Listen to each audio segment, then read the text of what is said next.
Hello दोस्तों, मैं हूँ रिचा और स्वागत है आपका हमारे channel movie explain in Hindi में। मूवी की शुरुआत में हम ली नाम के एक छोटे से बच्चे को देखते हैं जो कि अपनी ही उम्र की लड़की से दोस्ती करना चाहता था। इसके लिए वो उस लड़की को मूवीज के 2 टिकट्स भी देता है, लेकिन टिकट्स लेकर वो लड़की अपने दूसरे दोस्त के साथ मूवी देखने चली जाती है और उसके जाते ही ली उदास हो जाता है। तभी वहाँ ली की 5 बड़ी सिस्टर आकर ली को अपने साथ ले जाती हैं। मूवी की कहानी अब यहाँ से 15 साल आगे फ्यूचर में शिफ्ट हो जाती है, जहाँ हम ली को एक कॉलेज में पढ़ता हुआ देखते हैं। साथ ही ली की 5 बहनों के बारे में भी दिखाया जाता है। ली की पहली बहन लिया थोड़ी गुस्सैली है, दूसरी बहन ली चैन डायरेक्टर ऑफ स्पोर्ट्स है, तीसरी बहन लीसा एक साइबर एक्सपर्ट है जो कि हर वक्त ली पर नजर रखा करती है, चौथी बहन सुहान का आर्चरी में कोई मुकाबला नहीं है और 5वीं बहन सियान सबसे सॉफ्ट हार्ट वाली है और वो ली के साथ ही पढ़ती है। दरअसल ली के पेरेंट्स का आपस में डिवोर्स हो चुका है, जिसके बाद से कि बहनें ही उसका ख्याल रखा करती थी। एक दिन ली मस्ती करने के इरादे से लड़कियों के ड्रेसिंग रूम में जाकर छुप जाता है। तभी उसे कोरलिन नाम की एक लड़की पकड़ लेती है और ली की जमकर धुलाई कर देती है। इसके बाद जब ली रात को अपनी बहनों के साथ डिनर कर रहा होता है, तभी लिया उसे ड्रेसिंग रूम में कांड के बारे में पूछती है तो ली उसे सब कुछ बता देता है। ली की बातें सुनकर लिया और उसकी सभी बहनें मिलकर उसे रस्सी से बांधकर उसे उल्टा लटका देती हैं। लिया कहती है कि जब हमने लड़की से बात करने से मना कर रखा है तो इसके बाद भी तुमने ऐसा क्यों किया, जिस पर ली कहता है कि मुझे भी एक दोस्त की जरूरत है, इसके साथ मैं अपनी बातों को शेयर कर सकूं। पर लिया कहती है कि तुम्हारी दोस्त सिर्फ वही लड़की बन सकती है इसके अंदर हम 5 बहनों से टकराने की हिम्मत हो। इसी बात पर ली अपनी बहनों से शर्त लगाता है कि वो ऐसी लड़की को जल्द से जल्द ढूंढकर उनके सामने ले आएगा। अगले दिन कॉलेज में ली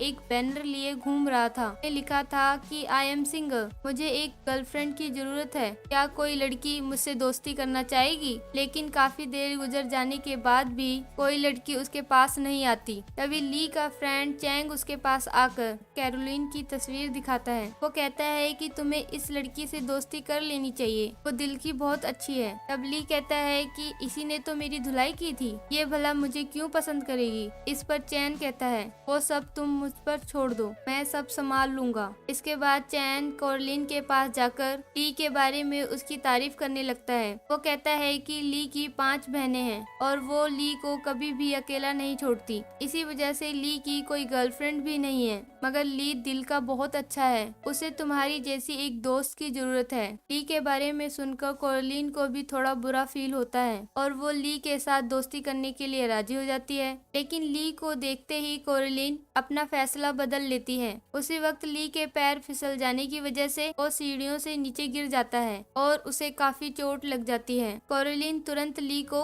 हॉस्पिटल जाती है, जहाँ इलाज के बाद कोरलिन बताती है कि वो उसकी गर्लफ्रेंड तो नहीं बन सकती, लेकिन दोनों एक अच्छे दोस्त जरूर बन सकते हैं। तभी वहाँ ली की बहनें आ जाती हैं और ली को परेशान करने लग जाती हैं, जिसे देखकर कोरलिन को ली के ऊपर तरस आने लगता है। वो ली की बहनों को रोकते हुए कहती हैं, ली को परेशान करना बंद कर दो वरना अच्छा नहीं होगा। ली की बहन पूछती है तुम हमें रोकने वाली कौन हो। इस पर कोरलिन कहती है कि मैं ली की गर्लफ्रेंड हूँ। इतना सुनते ही बेहोश पड़ा ली उठकर बैठ जाता है और उसकी खुशी का कोई ठिकाना नहीं था। इसी रात ली की 5 बहनें उसे फिर से उल्टा लटका देती हैं और उसे कोरलिन से दूर रहने के लिए कहती हैं। अगले दिन हम ली की बहनों को कॉलेज के कैंपस में देखते हैं। दरअसल वो सभी कोरलिन को ली से अलग करने के लिए आई थी। ली की बहन सुहान कोरलिन के ऊपर एक तीर चलाती है, लेकिन ली उसे रोक लेता है। उसके बाद ली चैन अपने कुछ चमचों को उसे परेशान करने के लिए भेजती हैं, लेकिन इस बार भी ली बीच में आकर कोरलिन को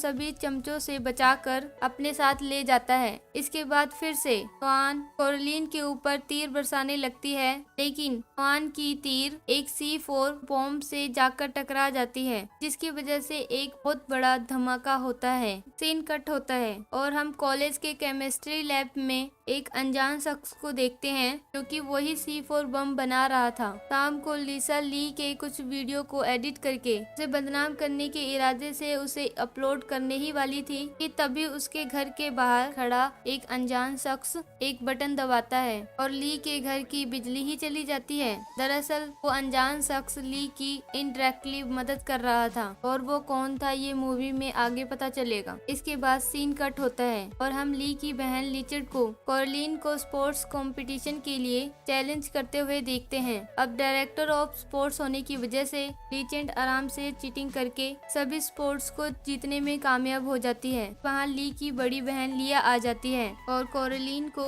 एक मेटल बॉल फेंकने वाले कंपटीशन के लिए चैलेंज करती है। एक मेटल बॉल फेंकने वाले कंपटीशन के लिए चैलेंज करती है। इसके बाद जब लिया बॉल थ्रो करने के लिए स्टैंड से एक मेटल बॉल को उठाती है, उस बॉल से एक पिन बाहर निकल जाता है। इसे देखकर कोरलिन समझ जाती है कि बॉल में कुछ गड़बड़ है। वो तुरंत लिया के हाथों से बॉल छीनकर तुरंत आसमान में फेंक देती है और पलक झपकते ही वो बॉल ब्लास्ट हो जाता है। उसी वक्त हम उस अनजान शख्स को भी वहाँ देखते हैं और ये सब उसकी ही प्लानिंग थी। अब की कोरलिन ने अपनी जान खतरे में डालकर लिया की जान बचाई थी। इसी वजह से ली की पांचों बहनें कोरलिन को एज अ ली की गर्लफ्रेंड एक्सेप्ट कर लेती हैं। कोरलिन की बहादुरी की वजह से अब पांचों बहन उससे अच्छे से बातें करने लग गई थी। बाद हम कोरलिन और ली को एक साथ टाइम स्पेंड करते हुए देखते हैं। साथ ही साथ वो अनजान शख्स भी दोनों को फॉलो कर रहा था। अगले दिन कॉलेज में लंच में ब्रेक के दौरान सियान और ली साथ में लंच करने के लिए अपने टिफिन खोलते हैं। तभी ली के अपने टिफिन खोलते ही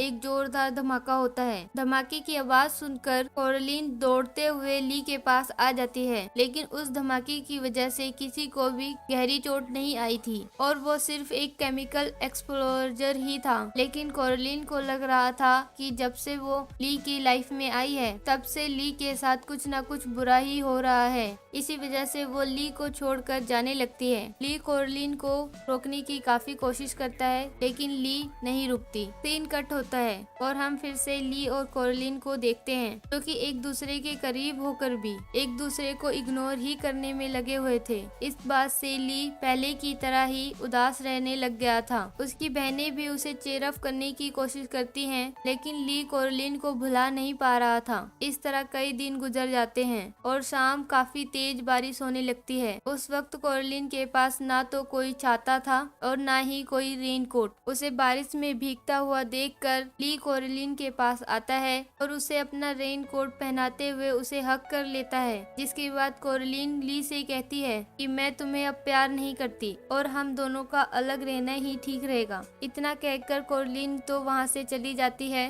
लेकिन ली ही बारिश में बैठा सारी रात कोरलिन के बारे में सोच कर रोता रह जाता है। अगली सुबह एक आदमी ली के पास आता है जिसे ली चैन समझकर हक कर लेता है, लेकिन वो चैन नहीं था। वो वही अनजान शख्स था जो कि कई दिनों से उसके ऊपर नजर रख रहा था। वो ली को बेहोश कर अपने साथ ले जाता है। उसी शाम पार्टी के दौरान वही अनजान शख्स सबके सामने पेश होता है। तब पता चलता है कि वो भी उसी कॉलेज में केमिस्ट्री पढ़ा रहा था और उसने कोरलिन को पटाने की काफी कोशिश करी थी, पर कोरलिन हर बार उसे रिजेक्ट कर देती थी। के बाद जब ली को कोरलिन के साथ देखा तब से उसके अंदर बदले की आग जल उठी थी और इसी वजह से उसने ली को किडनैप कर लिया था। इसके बाद वो ली को सबके सामने पेश करता है कि एक रॉकेट से बंधा हुआ था। ली की रस्सी खोलने के लिए सोहान एक तीर चलाती है, मगर अनजान शख्स के बीच में आ जाने की वजह से उसका निशाना चूक जाता है। तरफ कोरलिन भी ली को बचाने की कोशिश कर रही होती है।